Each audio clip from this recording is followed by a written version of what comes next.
watching this, if you got kids watching this, if you're sensitive, keep in mind this is pretty graphic stuff. But after all this broke out, I was sent this, and some other people posted it on social media.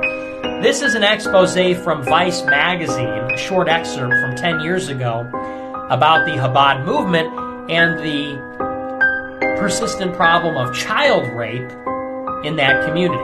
This is the article. Rabbi Nuchim Rosenberg, who is 63 with a long graying beard, sat down to explain what he described as a child rape assembly line among sects of fundamentalist Jews.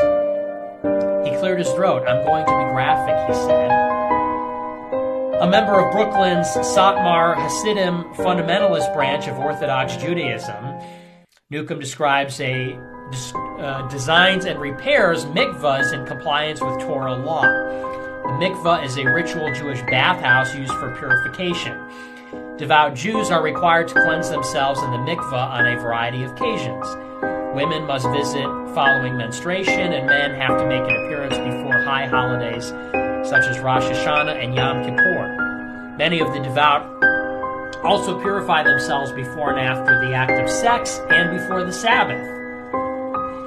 On a visit to Jerusalem in 2005, Rabbi Rosenberg entered into a mikvah in one of the holiest neighborhoods in the city. He said, I opened a door that entered into a schwitz. Vapors everywhere, I can barely see, my eyes adjust. I see an old man, my age, long white beard, a holy-looking man, sitting in the vapors. On his lap, facing away from him, is a boy, maybe 7 years old, and the old man is having sex with him. Rabbi Rosenberg paused, gathered himself, and went on. He said, quote, this boy was speared on the man like an animal, like a pig. And the boy said nothing, but on his face, fear. The old man looked at me without any fear, as if this was common practice. He didn't stop. I was so angry I confronted him. He removed the boy from his penis, and I took the boy aside. I told this man, it is a sin before God. What are you doing to this boy's soul? You're destroying him. He had a sponge on a stick, and he hit me across the face with it. How dare you interrupt me, he said. I had heard these things for a long time, but now I had seen. And the article goes on, it says, the child sex abuse crisis in ultra-Orthodox Judaism, like that in the Catholic Church, has produced its share of shocking headlines in recent years. In New York and in the prominent Orthodox communities of Israel and London, allegations of child molestation and rape have been rampant. The alleged abusers are school teachers, rabbis, fathers, uncles, figures of male authority. The victims are mostly boys. Rabbi Rosenberg believes around half of young males in Brooklyn's Hasidic community have been victims of sexual assault perpetrated by their elders. Half.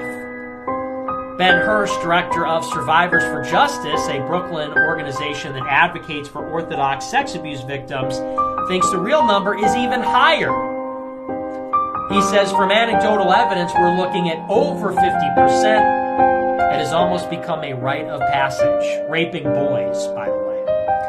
Ultra-Orthodox Jews who speak about these abuses are ruined and condemned to exile by their own community. Dr. Amy Neustein, a non-fundamentalist Orthodox Jewish sociologist and editor of Tempest in the Temple, told me the story of a series of Hasidic mothers in Brooklyn she got to know who complained their children were being preyed on by their husbands. In these cases, the accused men very quickly and effectively engaged the rabbis, Orthodox politicians, and powerful Orthodox rabbis who donate handsomely to political clubs. The goal, she said, is to excise the mother from the child's life. Rabbinical courts cast the mothers aside, and the effects are permanent. The mother is amputated. One woman befriended Dr. Neustein, a music student at a college outside New York, lost contact with all 6 of her children, including an infant she was breastfeeding at the time of their separation. So this is a report from Vice, and these are all Jewish sources. This is a testimony from a Jewish rabbi Jewish nonprofit, other Jewish voices from Vice, and they're saying that within the Hasidic community in New York, the rate at which boys are being raped is over 50%, significantly over 50%. And it's like this everywhere. It's like this in Israel, it's like this in London, it's like this in New York. One has to wonder if these things are connected, especially considering what has been happening lately with Jeffrey Epstein. Jeffrey Epstein was also a child sex trafficker. He also lived in New York. He also had extensive ties to the state of Israel. And as you know, recently, his client list was revealed in the civil lawsuit against his girlfriend, Ghislaine Maxwell. And of course, he was known for human sex trafficking.